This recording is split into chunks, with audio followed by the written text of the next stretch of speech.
The views and opinions expressed on the Nova Society are those of the panelists and guests and do not necessarily reflect the views or opinions of the Phoenix Research Institute or any institution which any panel member is associated. Reproduction or dissemination other than for the purpose of education or information without the express written permission of the Phoenix Research Institute or Nova Society Media is strictly prohibited. We'd like to welcome everyone back to the Nova Society. I'm Dr. Brooklyn Ann Weldon, and I'm here with our panel, Dr. Scott Gershwer and Dr. Mark Bound. Today, our panel will be discussing a question from our listener, Leslie, who lives in Atlanta, Georgia. And Leslie asks, Ukraine has started a push into Russian territory at last report, taking a large swath of Russian land and displacing a number of Russians living in these small villages. Since then, Russia has increased its targeting of large population areas in Ukraine. And Leslie has two questions. Why is the U.S., why are the U.S. and its allies not trying to broker a ceasefire deal in this conflict? And question number two, was this a good idea for Ukraine? Well, I think for one thing, Vladimir Putin is finding it a lot easier to take over the Republican Party than Ukraine. Agreed. Boy, why are we trying not to border a ceasefire? And I think that that's in reference to our attempt to broker a ceasefire with in the Middle East conflict is what I'm thinking that's about. And even though it's arguable that even in the Middle East conflict, that there are no rational actors at this point to deal with, we do have influence there. We have influence over Bibi Netanyahu. Some, again, as we've said before, we don't have unlimited influence, but we have some influence. And there are other actors in that area that have influence, and influence with Hamas even. We don't have that with Russia. We don't have that kind of influence. We've tried all sorts of things to make them be, more responsible actors in this conflict. And so far, Putin has dug his heels in, and I just think attempting to broker a ceasefire, I just can't see where you would even start. To be perfectly honest, you've got to have two people willing to sit at the table. Now, it is very possible that Ukraine attacking into Russia might be the impetus that gets somebody from Russia at the negotiating table. That is very possible. But who are the other actors that could actually help us and be our allies in brokering the ceasefire? The Germans, the Poles, all of NATO, they're in the same position. They're afraid for themselves, and they're seen as part of the problem. So the only other one you've got is China. And as far as China's concerned, yeah, let this go. I mean, there's no reason for them to get overly involved in this. So I just don't see brokering a ceasefire being a possibility, at least not as things stand now. Was this a good idea for Ukraine? I guess a military expert would be better at that to make that determination. I think it's kind of amazing that the mighty Russian bear is fighting on its own soil now. Is there going to be retaliation? Yes, and there has been. And it's probably something the Ukrainians fully expected. So I guess it's going to be, we'll have to see. What was the purpose of this? Was it the purpose of we take some of your land, then when there is a ceasefire, then when this all blows over, eventually we trade the land that we took for the Crimea? Maybe. Who knows? If that's what they're thinking, great.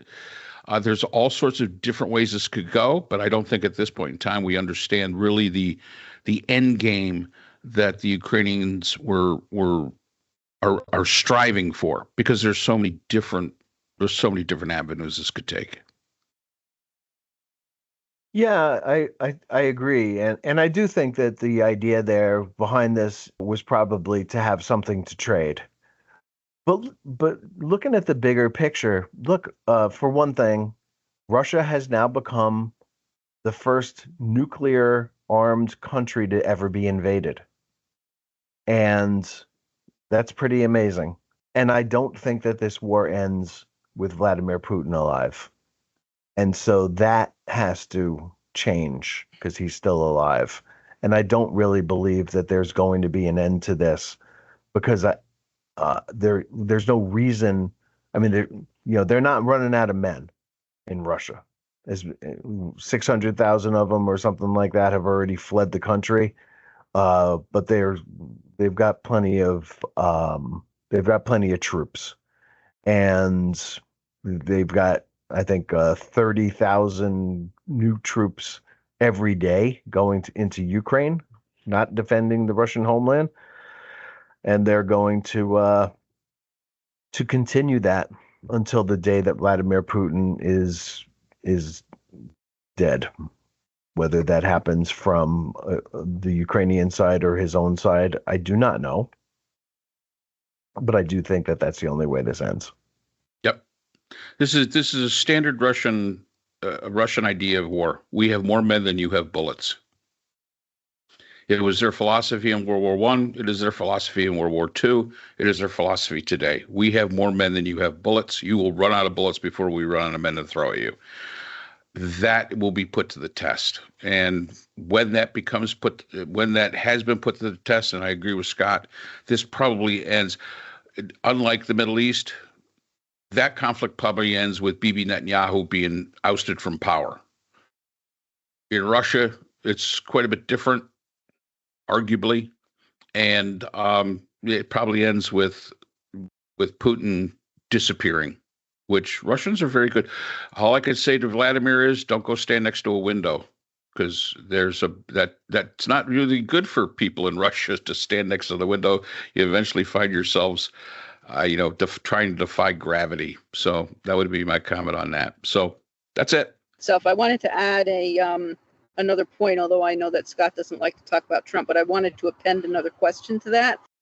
Trump keeps Trump keeps trumpeting that he has never no wars when he was in office, which of course is not true. There were certainly combat theaters operating when he was president. Do you think, or what are your thoughts on his being such an easy person to manipulate, dictators such as Putin, that Trump's presidency basically set the parameters for Putin to invade, and that had, let's say, Hillary Clinton been elected, what do you feel about Putin's invasion of Ukraine? Would he have invaded? No idea. Yeah, that's a strange hypothetical. Honestly, hard to say. I do think I do believe this. I believe that it wasn't that he loved Trump that made Putin interfere in the 2016 election.